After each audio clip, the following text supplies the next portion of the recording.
Welcome to this instalment of the ISO GPS mini-series. In this instalment, I'm going to be talking about a few more differences between ISO GPS and ASME GD&T. By no means will this list be exhaustive. I just wanted to pick on a couple of key differences that were of interest, or that may be of interest to you. So, the first difference I had in mind was this position tolerance here. It's worth mentioning that in ASME, we can use position tolerances to locate center points, planes, and axes from features of size, such as holes or pins. So what we've got on the drawing here with it controlling an end surface would not be valid in ASME, but is valid in ISO, and it can be used to locate other sort of features such as these flat surfaces. This position tolerance is just indicating that the surface must be located between two parallel planes, as many sort of GD&T or ISO GPS tolerances do. It's worth mentioning also that projected tolerance zones are handled a little bit differently between the two standards. In ISO, it can be permissible to add a additional dimension that shows where the projected tolerance zone is, whereas that isn't the case in the ASME standard. However, in both of these sort of drawings, this is communicating the same meaning.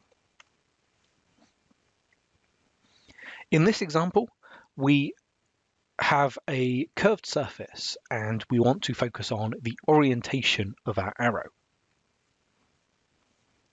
In ISO, our tolerance zone can be specified at an angle to the part, as is sort of shown in our drawing. But in ASME, the tolerance zone is always perpendicular to the surface. So when we've got that surface that curves, it's always going to remain perpendicular along the length of the curve. There are also some notational differences when we deal with the boundaries of unequal tolerancing zones.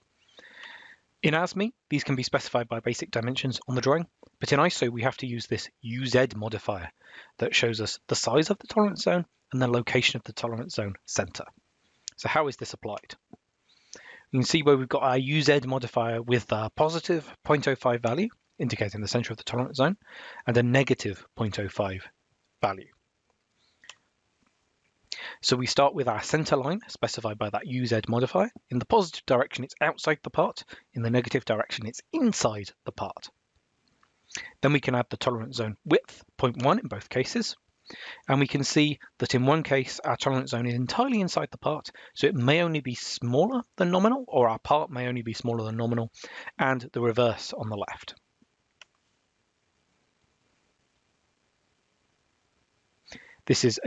This notation is only permissible in the ISO standard.